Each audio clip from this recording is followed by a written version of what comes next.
How to change video background to green screen in CapCut. So in this video, I'll show you step by step how to change video background to green screen on CapCut PC. After you open the CapCut like this now, so select the video, right click and go and tap on this copy. Now click on the timeline, right click and take the video. So now you duplicated your video. So all you have to do, now select the first clip.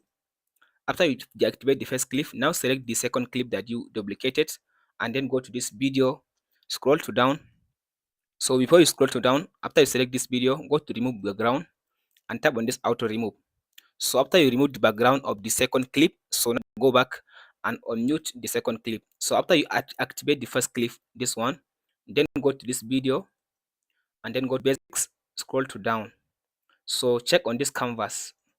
After you check on this canvas, then tap on this, click on this arrow and select this color. So scroll to down and select green, this one.